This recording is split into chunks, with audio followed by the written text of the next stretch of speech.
La nouvelle est tombée hier soir, peu après 22h30, après 30 heures de négociations. Un accord a finalement été trouvé à Bruxelles.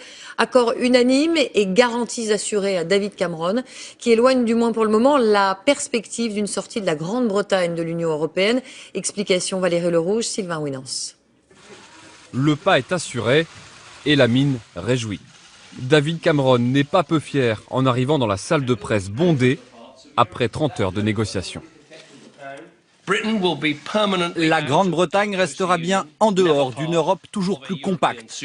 Elle ne fera jamais partie d'un super-État européen. Il y aura de nouvelles mesures pour restreindre l'accès à notre système social aux migrants.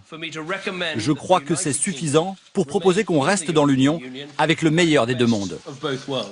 Au chapitre des prestations sociales, il pourra différencier les citoyens britanniques des autres Européens vivant en Grande-Bretagne et réduire certaines allocations pour une durée de 7 ans, même s'il en demandait 13. Point très symbolique.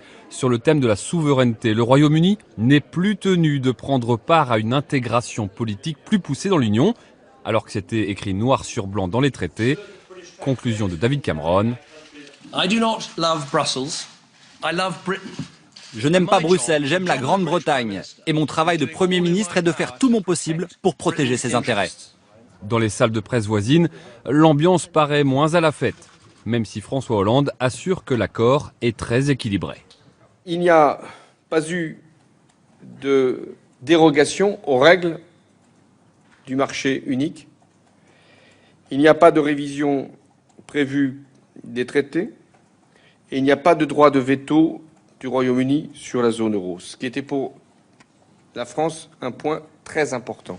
Si David Cameron a quitté le Conseil ravi d'avoir convaincu ses partenaires européens, le plus dur reste à faire, convaincre les Britanniques. Bonjour Valérie Lerouge, vous êtes en direct de Bruxelles. Comment l'Union européenne s'est-elle réveillée ce matin ? Un peu fatigué par cet épisode, mais avec le sentiment d'avoir fait ce qu'il fallait faire. Cet accord renforce encore le statut spécial du Royaume-Uni, qui n'avait déjà pas l'euro, qui a refusé d'intégrer l'espace Schengen. David Cameron fait graver dans le marbre la différenciation de son pays. C'est le mot qu'on préfère ici pour ne pas parler d'une Europe à deux vitesses. Et puis, ça ouvre quand même la porte à une union à la carte. Demain, la Pologne, par exemple, aura de bonnes raisons de réclamer une sorte d'exception sur l'état de droit, par exemple, puisqu'on lui reproche de ne pas respecter les traités sur ce point-là. Mais si les 28 ont signé à l'unanimité, même si c'était sans enthousiasme, c'est parce qu'ils ont la conviction qu'il y avait malgré tout plus à perdre qu'à gagner avec un Brexit pour l'avenir de l'Europe. Merci Valérie pour ces précisions.